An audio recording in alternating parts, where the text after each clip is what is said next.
68 cars leave the pit and move smoothly into the first turn behind the pace car. Bill France, president of NASCAR, the National Association for Stock Cars, leads them around. On the pole position, inside front row, Carl Burris, car number 20. Banju Matthews, Fireball Roberts, and Marion Farr complete the first two rows. When the pace car dives into the pit road on the next go-round, the green flag will turn them loose.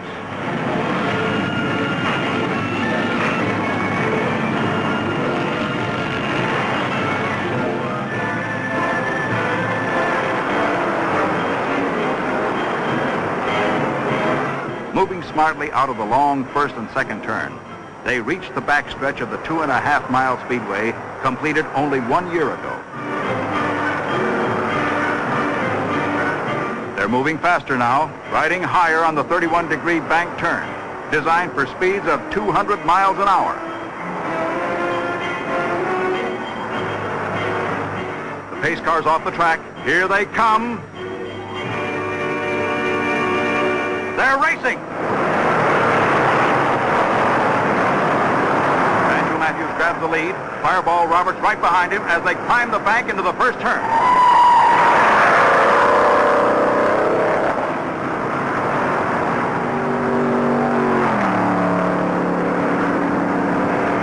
Roaring down the backstretch, 68 cars play follow the leader at 150 miles an hour.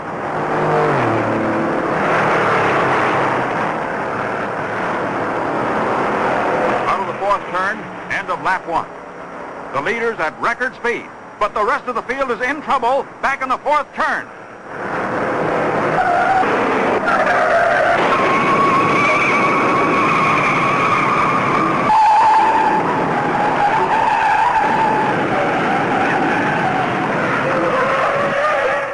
The most fantastic pileup in auto racing history takes 37 cars out of the race.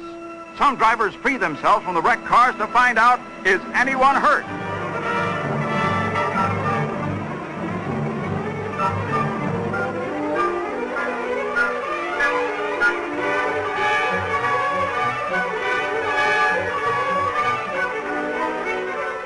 There's a serious threat of fire. Fuel tanks were split by the impact.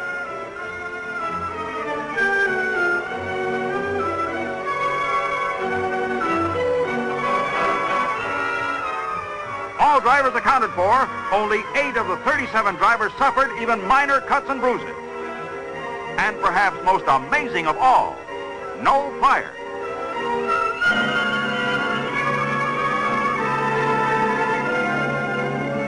Roll bars, crash helmets, seat belts, and Lady Luck saved lives this afternoon. 24 of the 37 cars are wrecked. 12 are totally demolished. The others are moved to their pits for quick repair, if possible.